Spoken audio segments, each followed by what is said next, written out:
आज की कहानी है अनाथ बच्चों की माँ। एक गांव में अनुराधा नाम की औरत रहती थी।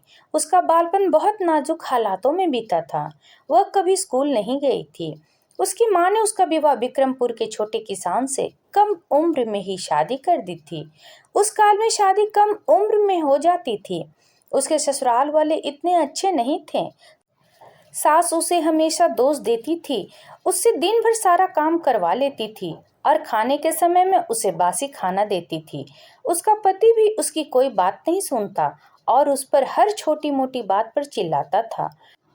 वह जब भी अकेली रहती थी तब बहुत रोती थी। कुछ महीनों बाद अनुराधा गर्भवती हुई। उस वक्त उसे आराम, अच्छा खाना, प्यार और देखभाल की बहुत जरूरत थी। लेकिन उसके ससुराल वालों ने उसे ऐसी जगह रहने पे मजबूर किया कि जहां जानवरों को बांधा जाता था। फिर कुछ दिन बाद उसने तबेले में ही एक बेटी को जन्म दिया। बेटी बहुत सुंदर थी। लड़की कन्या होने की वजह से घर के सब लोग उस पर नाराज हो गए। उनको लड़का चाहिए था और हो गई लड़की। इसमें अनुराधा का क्या कसूर था? अनुराधा की सास उसे कहने लगी कि हमें तो लड़का चाहिए था, पर जो किस्मत में नहीं था वह कैसे मिलेगा। अनुराधा को पौष्टिक खाना तो दूर, उसे रोज खाना भी नहीं मिलता था। फिर भला वह बच्ची को दूध कैसे पिलाती? भूख से व्याकुल होकर अनुराधा को चक्कर आने लगे। एक दिन अनुराधा उसकी लड़की को लेकर उसके मायके पहुंची और उसने उसके साथ हुए सारे अत्याचार अपने माता पिता को बताया। पर उसके माता पिता ने उसे अपने साथ रखने से इनकार कर दिया। उसके माता पिता उसे फिर से ससुराल जाने के लिए कहने लगे।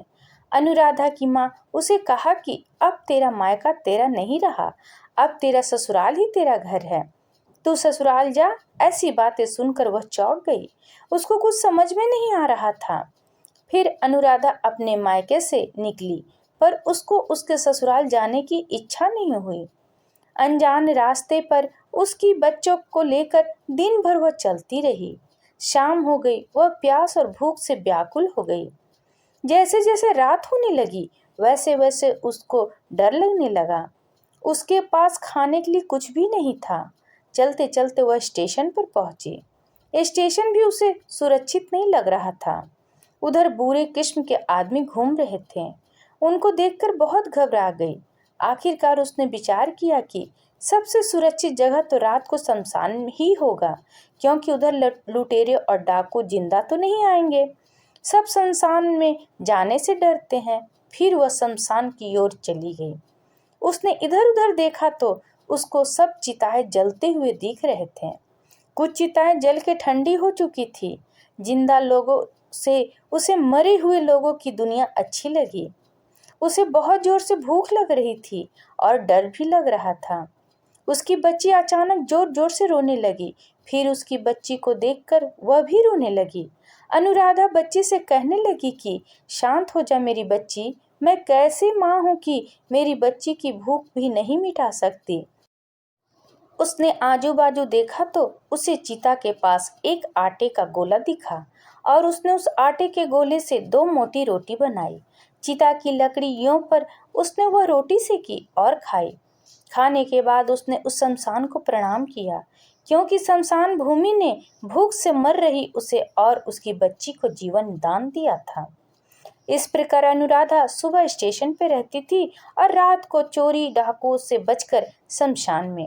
उसे उधर जो खाने को मिलता था वह उसे खाकर सो जाती थी। एक दिन सुबह स्टेशन पर वह बच्ची को एक जगह बैठाकर पास के नल से पानी पीने चली गई।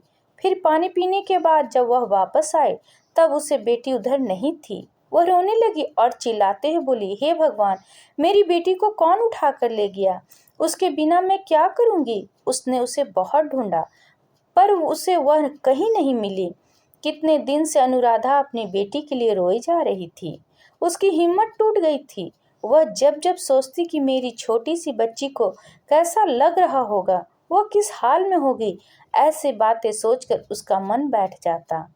एक दिन उसने देखा कि 4-5 बच्चे स्टेशन पर भीख मांग रहे थे। वह सब अनाथ थे। उनके आगे पीछे ख्याल रखने वाला कोई नहीं था। अनुराधा को उन अनाथ बच्चों में अपनी बेटी दिखाई देने लगी। उसकी बच्ची को याद मिटाने के लिए उसने उन बच्चों को अपने पास बुलाया और उनको अपने बच्चे की तरह प्यार करने लगी। स्टेशन पर भीख मांगकर खाना खिलाने लगी और उनका ख्याल रखने लगी। वह सब बच्चे उसे माँ कहने लगे। वह बच्चे अनुराधा के आसपास रहने लगे। धीरे धीरे अनुराधा के पास 10-12 बच्चे रहने लगे।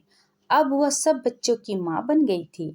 बच्चों की संख्या बढ़ने के कारण उस छोटे स्टेशन पर भीख मांगकर गुजारा करना कठिन हो रहा था। अनुराधा सब बच्चों को लेकर बड़े शहर चली गई। उधर कई लोगों ने उसको देखा और जाना कि कैसे अनुराधा अनाथ बच्चों की सेवा करती है। लोगों ने उसके काम की तारीफ की। कुछ अच्छे लोगों ने पैसे जमा करके सब बच्चों के रहने खाने पीने और पढ़ाई की व्यवस्था की। उनके लिए घर और स्कूल की निर्मित की और धीरे धीरे अनुराधा के पास 1000 बच्चे हो गए। वह सबकी माँ थी और वह सब बच्चों उसके खुद के बच्चे बने। हर माँ बाप की तरह अनुराधा ने उसके पास आने वाले हर अनाथ बच्चे का पालन पोषण और शिक्षा में कोई कमी नहीं छोड़ी। उनमें से कुछ बच्चे डॉक्टर, प्रोफेसर, इंजीनियर और देश के अच्छे नागरिक बने। उन्होंने उनका घर बसाया और उनकी माँ अनुराधा को कभी नहीं भूले। वह सब माँ से जुड़े रहते थे। अनुराधा के काम के चारों ओर से प्रसिद्धि मिली। उसे शहर में उसके अनुभव बताने के लिए बुलावा आने लगा। अनुराधा अब कमजोर औरत नहीं बल्कि एक बहादुर औरत बन गई थी। इतना सब होने के बाद भी अनुराधा जब सोती थी तब उसे उसकी बेटी की याद हमेशा आती थी। वो अपनी बेटी को कभी नहीं भुला पाई थी। एक दिन अचानक कुछ लोग 12 वर्ष की लड़की को लेकर अनुराधा के पास आश्रम आए। वह लोग अनुराधा को कहने लगे कि इसके माता पिता इस दुनिया में नहीं हैं। इस बच्ची को आप अपने पास रखोगी क्या?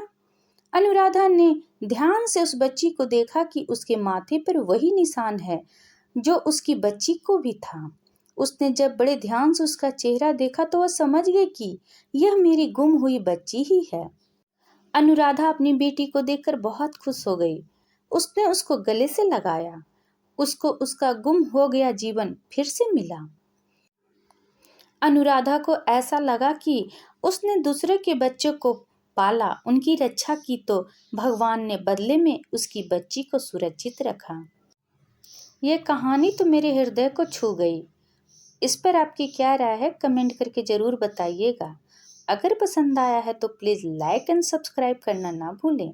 इसी तरह और भी कहानी सुनने के लिए कृपया बेल आइकन बटन को दबाना ना भूलें। वीडियो देखने के लिए आपका बहुत बहुत धन्यवाद।